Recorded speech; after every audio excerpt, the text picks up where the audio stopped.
video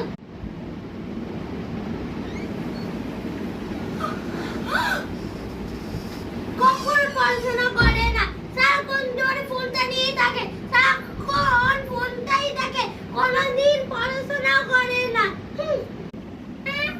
আমি তো just এক্ষুনি ফোনটা ধরে